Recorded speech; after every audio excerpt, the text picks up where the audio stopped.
शव यात्रा। अमरपुर नाम के एक गांव में विमल हलवाई अपने 2 छोटे बच्चों और बीवी के साथ रहता है। विमल की पत्नी ज्योति भूत प्रेत जादू टोने में बहुत माना करती थी। इसका बिल्कुल विपरीत विमल इन चीजों को दक्यानुसी माना करता था। रोज की तरह विमल अपने मिठाई की दुकान जाने के लिए निकलने की हड़बड़ी में होता है। मैं निकलता हूँ ज्योति, देरी हो जाएगी, दुकान भी खोलनी है मुझे। अजी ध्यान से, आज अमावस्या है। रास्ते में कोई कपड़ा या कुछ भी गिरा हो तो उसे लांग मत दीजिएगा, बगल से चले जाइएगा। अरे ऐसे तो तुम मुझे पागल ही कर दोगी क्या? हाँ, मैं नीचे देखकर चलूं कि सामने से कोई गाड़ी घोड़ा आकर मेरे ऊपर से चला जाए? दोनों हालत में तो मेरी ही मौत है। अरे क्यों सुबह सुबह इतनी अपसुगनी बातें कह रहे हो जी? मेरे गांव में तो ऐसा आंखों के सामने होता हुआ देखा है मैंने, इसीलिए कहती हूँ, वरना मुझे क्या, पड़ोसी को तो नहीं कहना चाहती मैं। पति हैं आप मेरे, इसलिए बोल रही हूँ। विमल अपनी मिठाई की दुकान चला जाता है। दुकान पर पहले से ही ग्राहकों की लंबी लाइन लगी हुई थी। ये लो, वहाँ ज्योति अमावस्या को लेकर परेशान है और आज तो हमेशा से ज्यादा ही लंबी लाइन लगी पड़ी है। अच्छी खासी बिक्री होगी आज। विमल दुकान खोलता है। एक के बाद एक ग्राहक उसकी दुकान पर मिठाई ले रहे होते हैं। तभी गांव की एक बूढ़ी औरत विमल से कहती है, जिस तेजी से बिक्री हो रही है, कहीं किसी की नजर ना लग जाए, नींबू मिर्ची टांग ले। अरे क्या चाची तुम भी, ये सब नजर बजर कुछ नहीं होता है। कैसे लोग हैं मेरे आसपास। अपनी दुकान से शाम को विमल हंसते कूदते वापस घर आता है। हाँ, आज तो अच्छी खासी बिक्री हुई है। एक महीने में जितनी बिक्री होती है, एक ही दिन में आज उतने पैसे कमा लिए मैंने। ये तो बहुत अच्छा हुआ जी, आज ही घर की नजर उतारी है मैंने। बिक्री तो अच्छी होनी ही थी। अच्छा, तुम खाना लगा दो, सारा माल बिक चुका है। मुझे शहर जाना होगा, कुछ चीजों की जरूरत पड़ेगी। रात भर मिठाई बनाऊंगा, तब जाकर कल सुबह दुकान खोल पाऊंगा। खाना खाकर विमल शहर जाने के लिए निकल पड़ता है। सुनिए जी, ध्यान से जाइएगा।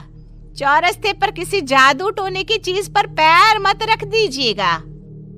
हे भगवान, हद हो गई ज्योति, ये तो मैं जा रहा हूं। विमल गुस्से से शहर जाने निकल पड़ता है। रात का काला घना अंधेरा, चांद की एक भी किरण ना होने के कारण अंधेरे में कुछ भी देख पाना मुश्किल था। जंगल के बीच के एक अधकच्चे रास्ते से विमल जा रहा होता है। चारों तरफ गुफ अंधेरा और सन्नाटा सुनाई दे रहा था, और सुनाई दे रही थी विमल के पैर के नीचे आ रहे सूखे पत्तों की आवाजें। तभी अचानक दूर से उसे कुछ आवाजें सुनाई देती है। अरे, ये इतनी रात को जंगल के रास्ते कौन जा रहा है? शायद कोई टोली होगी।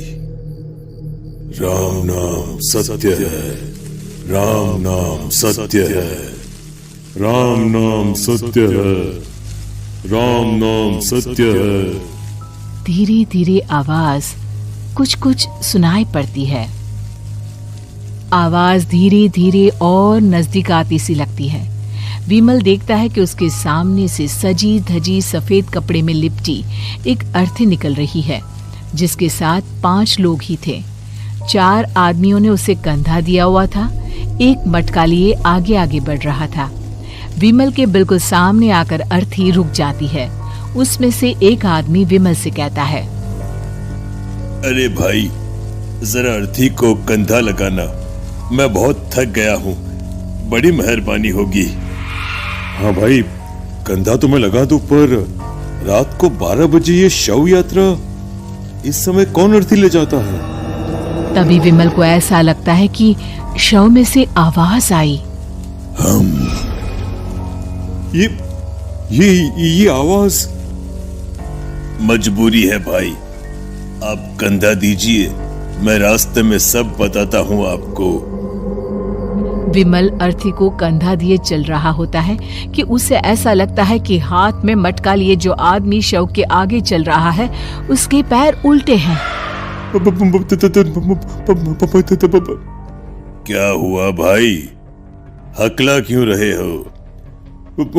वो आपके साथी के पैर उल्टे। विमल अपनी बात पूरी भी नहीं कर पाता कि वो देखता है कि उस आदमी के पैर तो सीधे ही हैं। अरे नहीं, कुछ नहीं, मुझे शायद वहम हुआ होगा। धीरे धीरे सब आगे बढ़ रहे होते हैं। तब विमल को अचानक लगता है मटके में से एक हाथ बाहर आ रहा है। विमल घबरा जाता है।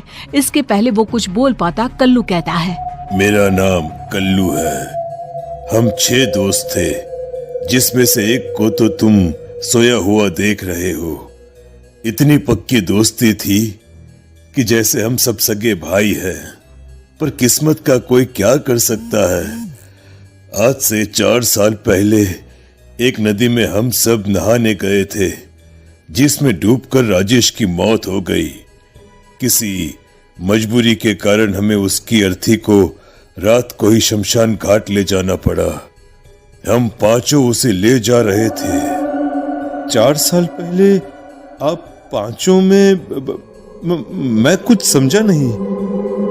मंकू अपनी गर्दन पीछे घुमाकर अपनी आंखें बड़ी बड़ी कर बीमल से कहता है, अरे भाई, पूरी कहानी खत्म होने दो, फिर बीच में बोल लेना, ठीक है? तभी रास्ते में एक हादसे में अपने दोस्त के साथ हम सभी मर गए। वो सामने देखो, हमारा दोस्त। बीमल सामने देखता है। उसे दिखता है कि एक ऐसा आदमी जिसका शरीर कई जन्मों से पानी के अंदर रहने के कारण सफेद पड़ गया है। उसकी आंखें बाहर की ओर निकली हुई थी। फिर ये अर्थी किसकी है? अर्थी के साथ के लोग अर्थी को नीचे रखते हुए एक साथ बीमल की ओर देखते हुए कहते हैं, तुम खुद ही देख लो। बीमल शव पर से सफेद कपड़ा हटाता है। शव की जगह खुद को ही देखकर बीमल के होश उड़ जाते हैं। वो शव बीमल की ही थी। पलक झपकते ही बीमल उस अर्थी की जगह पर होता है।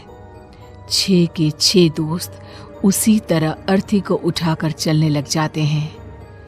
राम नाम सत्य है। राम नाम सत्य है।